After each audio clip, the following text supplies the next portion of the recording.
Salutations, Ginger League, and welcome to Super Geeked, where we discuss the latest news on all things super. I'm your host, Susan Sutton, and joining me this week, as always, and we didn't test this beforehand, our Santa Andrew. Where are you? I've got you down here.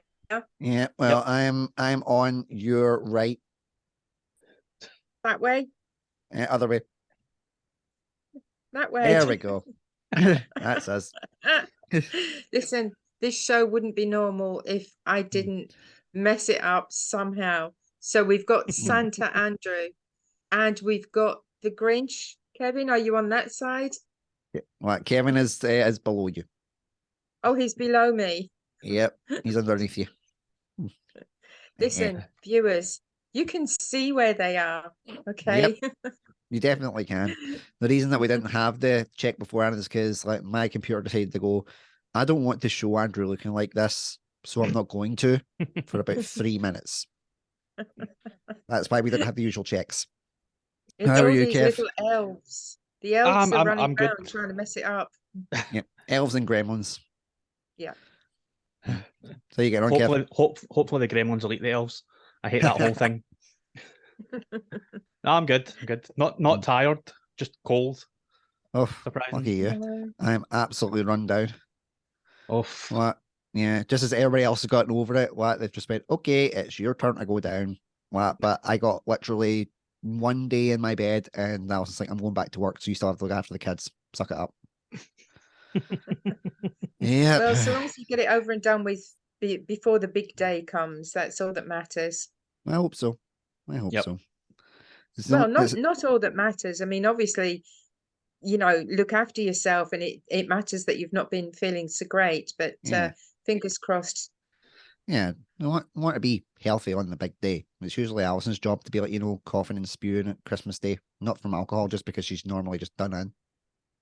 Yeah, yeah. But they think I've just went, okay, it's your turn now. Yeah, I don't know if you've seen when I put a wee post up in the Ginger Media group a couple of days ago, like, what should I do with my beard? Ooh. yeah.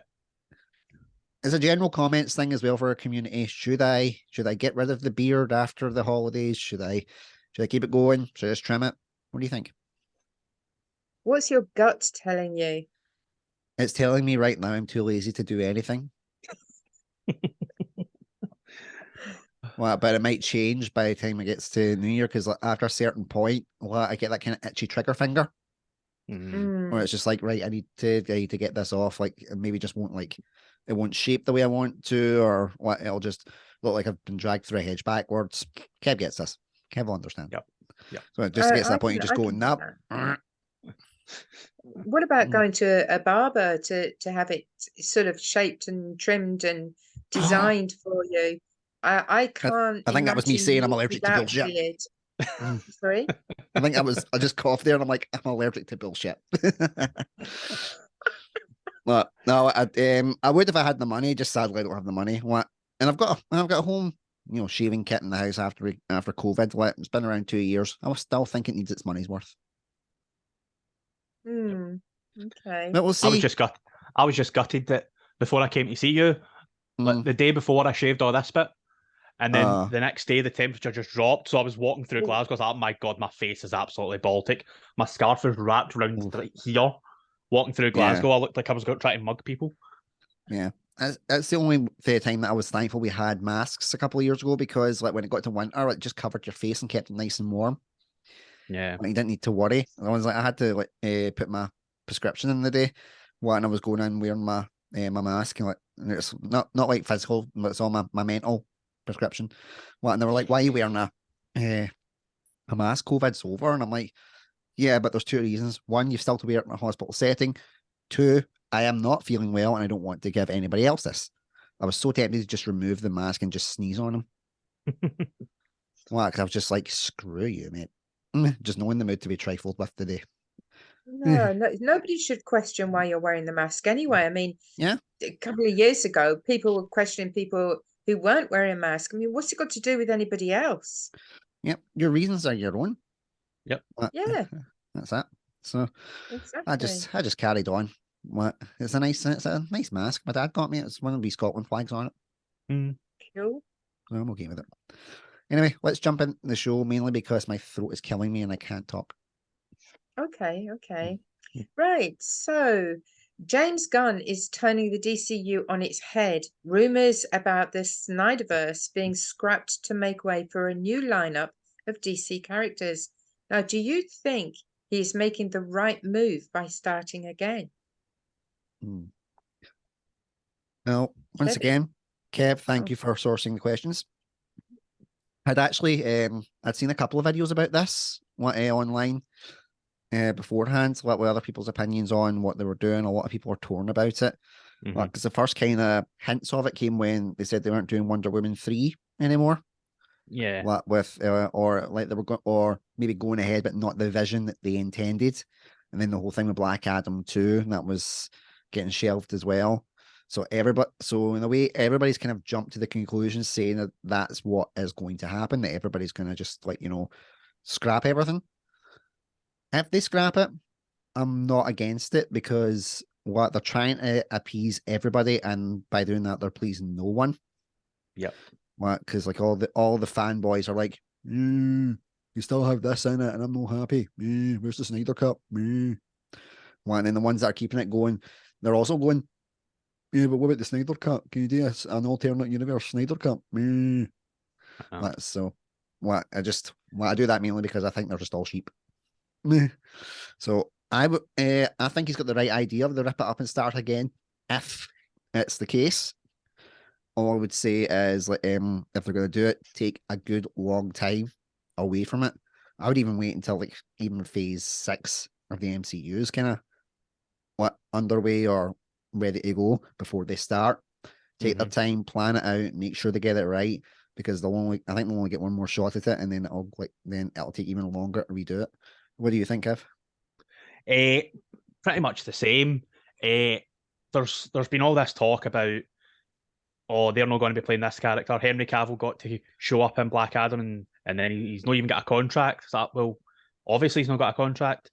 The entire upper structure of DC and Warner Brothers get chucked out the window, and then they brought in James Gunn and Peter, can't remember his name, but they brought these two in. They brought James Gunn in specifically to take on the DC part, and Peter to take on the other, Warner Brothers, just as a structure. Now, James Gunn has had so much success in both Marvel and DC, out with what executives wanted. He came in and said, "This is what I'm going to do," and they didn't like it. He's like, "But that's what I'm going to do. You don't need to like it. I'll put that out, and it'll make you money." And he put those films out, and like what he said, it made the money. Suicide Squad and The Suicide Squad were two of the biggest films to make money for DC at a time when they weren't getting the hits that they needed. Now, they weren't the best films in the world, but they got the job done. They kept Warner Brothers steady when they needed to be. Black Adam's just come out. There's all this stuff about how much money that's made or not. Again, The Rock has said, we've been making this film since 2008, when he was still The Rock. And it's took so long to get where it was, which is why the budget has been so high, because it's like, we start and then we stop and then we start and then we stop, and the costs just build up and build up. So it's made this much, which they're saying, that's not enough. It's made over 700 million, and that's not enough for you. I think that is spectacular considering what their other films have made. So James Gunn coming in saying, this is what we're going to do, is what's needing to be done. He says he has met with all the actors and said, if you want to continue playing this character, you can. And when we move forward with these films, we'll get the contracts drawn up, because he's said to Gal Gadot, you will be Wonder Woman going forward if you so wish. But he doesn't want to work with Patty Jenkins, because he doesn't see her way of going forward as the way he wants to see DC going forward. And he says it's nothing against her. It's just that's the way it is. So it's a really good thing, I think, for him to shake it up. Yeah. An interesting question that I did see was, we were talking about the Suicide Squad, Peacemaker, they were the things that he's done and brought the money in. But the rumors, again, rumor has it, it's an Adele song, isn't it? Yep. Ah, damn. I wish I didn't know that. Me too. But yeah, Me too. but the rumor has it that for him to get all these changes that he's wanting to get, Suicide Squad and Peacemaker are going to have to get the axe because it Yeah. won't fit with the continuity. Now, do you think that's him being held to ransom, or do you think, well, that's him doing a compromise? What do you think? I think it's a bit of both. I think he's had to put up stuff because he has said that he will do another Suicide Squad because that fits in with any of the timelines. That doesn't even need to fit in. It's just the way they were structuring it back then. They're like, right, we need to make all these films connect. We need to copy what Marvel's doing because that's essentially what they were doing. Instead of working on their own thing, building up their own universe rather than just forcing it. Like what Marvel done, they just started making films. It's like, oh, this is actually coming together as one thing. Whereas DC's like, all right, we need to make all these films that will connect. So I think starting again is a good thing. And if he does have to give up anything, I just hope he doesn't give up Peacemaker. Because that can live alone in its own universe away from all the rest of it. Susan, what were you going to say? Can I ask a question? If you guys thought, should there be a completely new universe? And if there was, what kind of characters would you two want to see in it? Being one of the ones that's been on like these kind of trains for a long time, I would like to see different characters get their shot. Like Martian Manhunter, a proper Green Lantern film, excuse me. Even like in Black Adam, they introduced Hawkman. Thought that was quite an interesting one. It could be an interesting premise. Don't think they should get rid of Pierce Brosnan's character, well, because he seems to be getting better with age in every department, acting, looks, the whole shebang. I'm like, what the feck are you drinking so I can get some? The guy looks better now than he did as James Bond, and as James Bond, he was pretty damn hot. It's just the Guinness that he drinks. It's the Irish. There we go. It's got to be the Guinness then. That'll be it. But yeah, I would like to see kind of more or less or known ones kind of coming into the fold, because I mean Batman is still going to be there because they've already said that no matter what happens, Matt Reeves' Batman is still carrying on because, well, drew them money. Well, Batman's a bankable character. Superman, I'm not sure about. I would love to see Henry Cavill get a second bite as maybe a more kind of give him the Brandon Routh Kingdom Come Superman thing that they done for him in the Crisis Infinite Earths. Give him a second shot at a better story, but in a cinematic scale. Yeah. Well, I think that would be quite interesting. Because I was thinking about this yesterday, like with the end of the Arrowverse as well.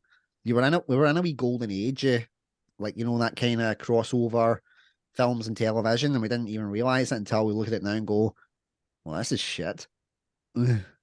Yeah. We were in just a wee nice golden age bubble, like I was quite happy with it, but we'll see what happens. It doesn't feel like I don't think it's gonna be a complete reset because too many things are saying like, oh, we'd still want Gal Gadot's Wonder Woman, we still want Matt Reeves' the Batman, we still want X, Y, and Z. So I don't think it'll ever be a full reboot. I think they'll just be trying to make some alterations, but if they do, I would like to see other characters that are outside the sphere get a chance because Shazam, prime example, brought them in a ton of money.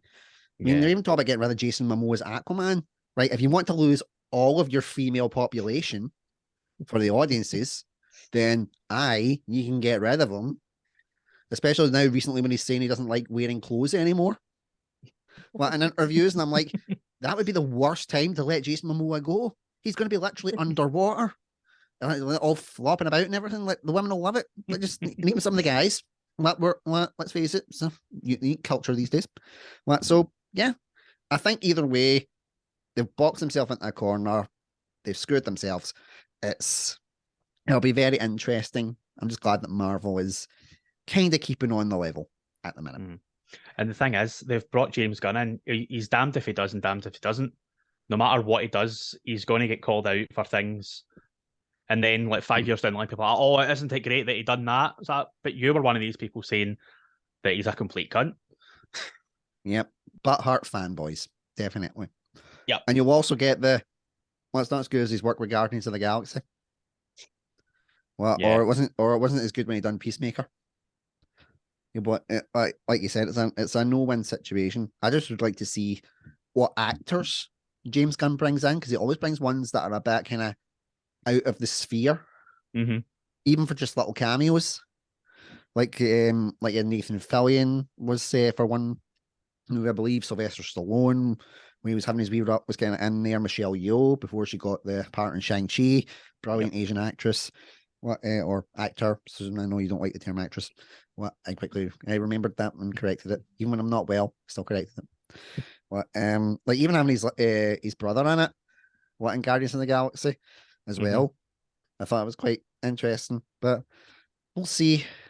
Time will tell when all those other worn out phrases that I might as well use in this holiday special. I think it's good that other sort of, like, for want of a better word, lesser actors, that is the wrong word, but I know what I mean, if they're brought in, even like you say, as cameos, because I think it means that, like, many actors can be stereotyped. People think that they can only play one particular type of role. So I think if they're given the opportunity to play something that's really left field, really out of the box, it will bring audiences in, because the audiences either want to see that character, that actor succeed or fail, because it's just human nature. Yep. Well, here's a So question for I you, think Susan, that's kind of out with this sphere. If they do go, right, we're going to do it like a full reboot, want to just kind of scrap everything, I think that would be a good opportunity to get Batgirl back in the fold. As someone who's also lived in Glasgow, we were there when a lot of the film was getting done. Would you want to see that kind of get brought back into the discussion? Yeah, I mean, as obviously I don't watch the films, but I really do enjoy hearing about them and hearing people's perspectives of them.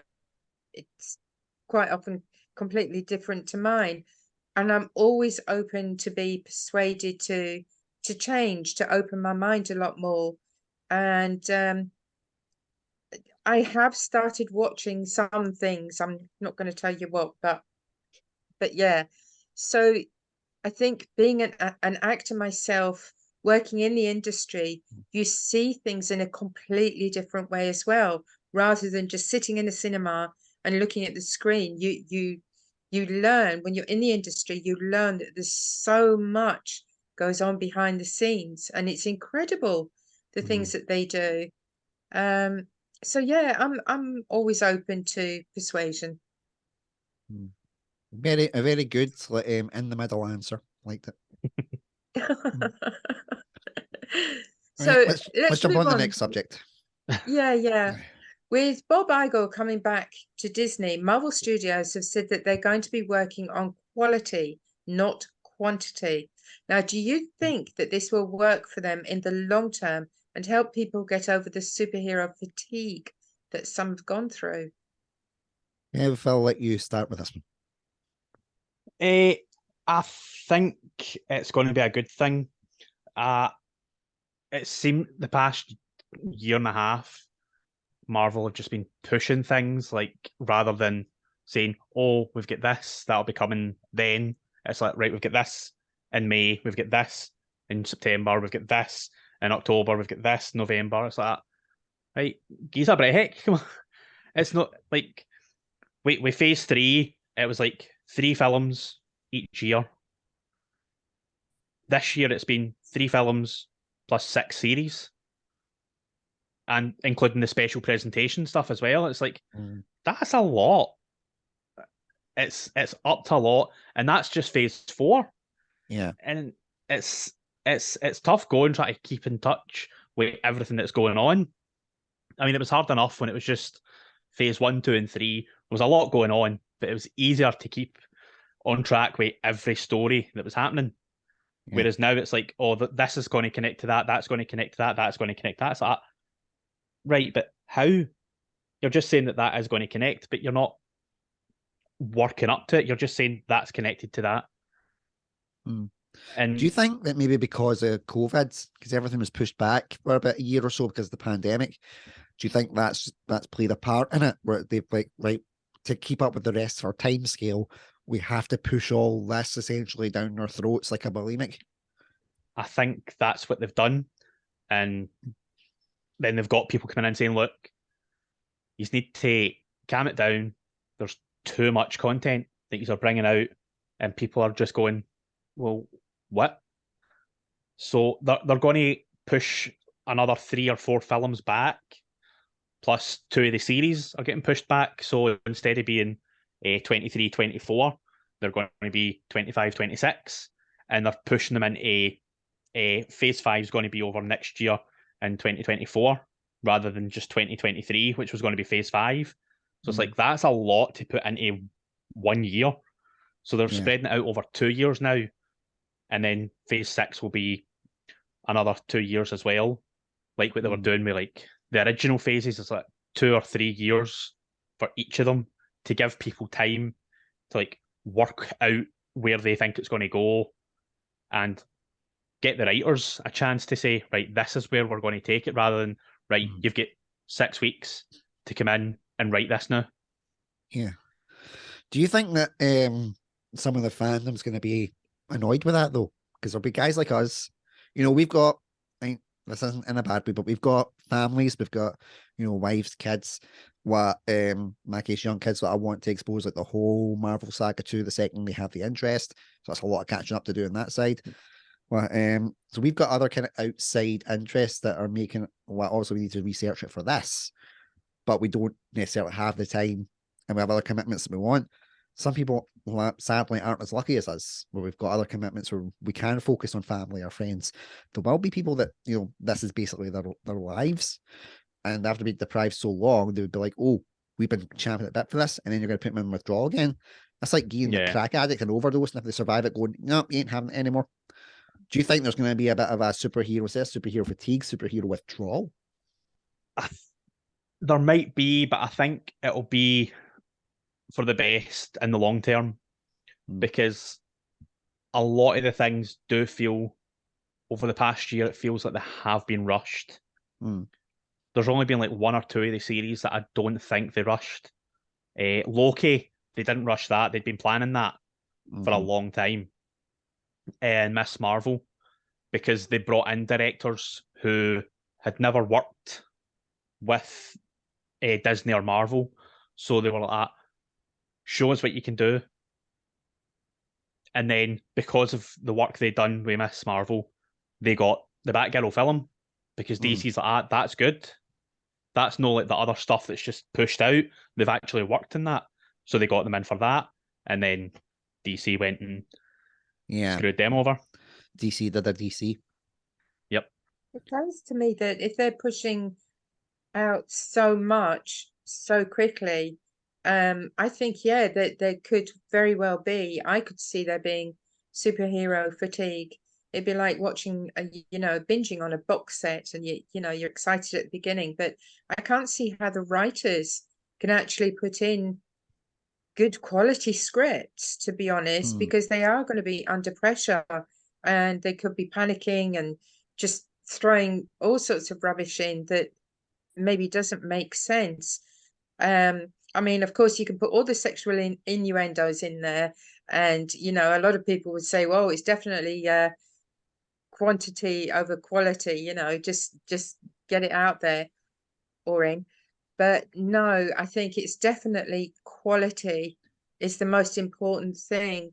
So not being a fan of superheroes and that, I can still see how, there would definitely be fatigue. And I think it would be, I think it'd be cruel to the fans to just literally throw stuff together and it not being right.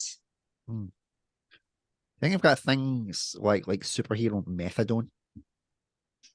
You know, just for like everybody that's coming off it, we go, right, we're gonna ease you off it slowly. Okay, so here's a wee TV show that you might not like it, but it'll keep you going for a little bit until we get to the movie that you know you'll like and keep them on the hook. Because there's also the worry of if you leave it too long, the audience will just lose interest in what will have found other things to do, other hobbies or other content to watch, because that's just the way humans are now. Where it's like every 7 seconds we're like squirrel of the content world. That's just basically we're always looking for a new thing. We're always looking for a fresh thing, rather than kind of sitting. Even with songs that are like 2-3 minutes long, like my kids will just be like, "Beep," about 1 minute mark. I'm like, I wasn't done listening to that yet. It's a song about Baby Shark. I know how it ends, but it's OCD. I want it to finish. So it could be something like that, but with kind of the MCU as well, where they've binged to a certain point to catch up and like, right, I'm here, and now it's off for a year. Yeah. It'd be interesting. And so, you know, I like to stir the pot and think of all different ways, just in case. Yeah, definitely go for it. But anyway, as this is the Christmas special, not that anybody will have noticed at the moment, but Ho, ho, Kevin ho. in his wonderful way, ho ho, Mm. Kevin in his wonderful way has sourced some Christmas questions. So in both Marvel and DC, Santa is an Omega level mutant and a meta human. Who do you think is the most powerful out of Marvel and DC Santa? Now, I'm at a real Good disadvantage here because I question. had no clue about either of those. Well, until I got the question, I'm like, okay, I've got catch up to play here. What the deal?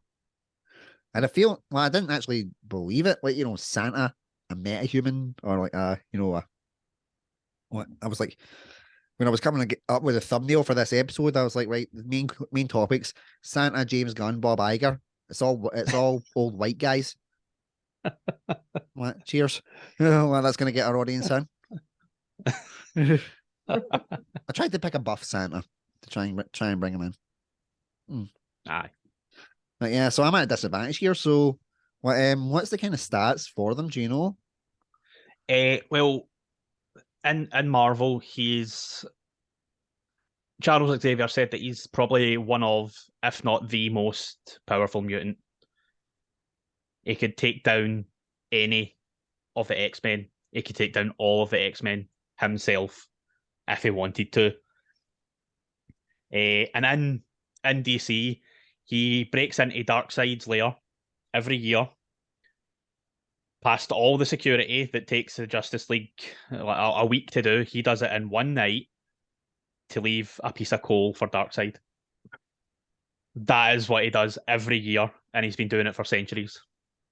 I mean, in fairness, he has on a very aggressive schedule. Yes. So I can't wait a week to do this. Yeah, he's just like, nope, there we go. Right, here's the call. Bye. Away he goes again. Man, that's certainly an interesting one. But based on the very brief description, I would have to go with the DC one, just because, like, I can imagine like Marvel planning everything and Marvel Santa just going, okay, I'll plan everything out, and then what DC one just going, I'm bored with this. Right, I'm on. Bye. Yeah. So I need to go home and get my sleep. There's 364 days to go. 365 if it's a leap year. And also on his list in DC, he's actually got Bruce Wayne and Batman as separate. So he doesn't know. He doesn't know. He's Santa. He knows everything. He's like, well, if he can get into Darkseid's lair within a week, you should know that Bruce Wayne and Batman, spoiler alert, are one and the same. I think he does that just Even to I knew that. just to stroke his ego. It's like, oh, Santa doesn't know that I'm Baith. Ah, there we go. I must be great. What does he get, Bruce Wayne? Like, you know, a voodoo doll of his dead parents? What? All right, and then what? Batman? That's where he got all those things for his utility belt. Santa. Yep. And in fairness, like that dreaded, you know, Teen Titans Go that the boys watch and I watch with them. What Santa is actually an antagonist in it. Like he wants to take over all the holidays and have them all under his control. It's something that shouldn't work, but it does because of the zaniness and general insanity of that show. He has done that in one of the comics. Nice. He just wanted to take over and say, look, everybody's going to be good under me, so I'll just take over the world. Nice.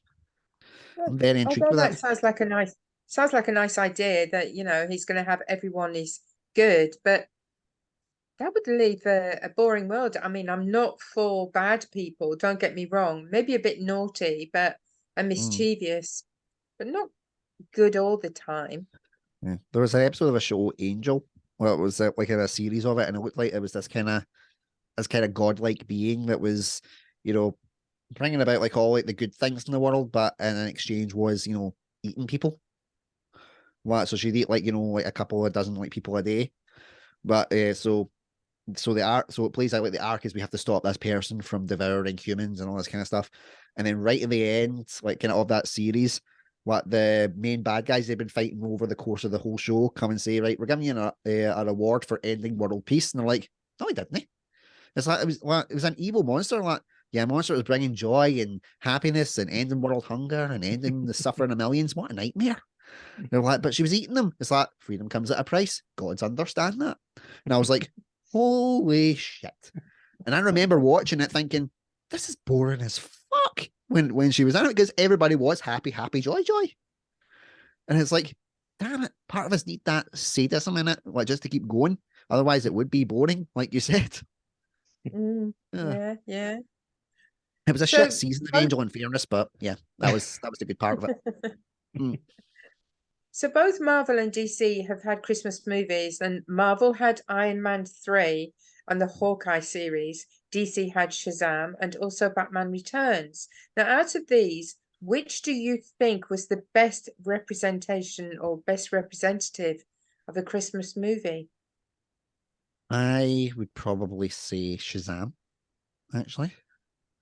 What had enough of the childlike innocence with some of the seriousness to go with it. What didn't necessarily use Christmas as a crutch, but did embrace it. Hawkeye did the same. Mhm. It was just the whole kingpin thing, the big Hawaiian shirt. I was like, I know it's comic accurate, but come on.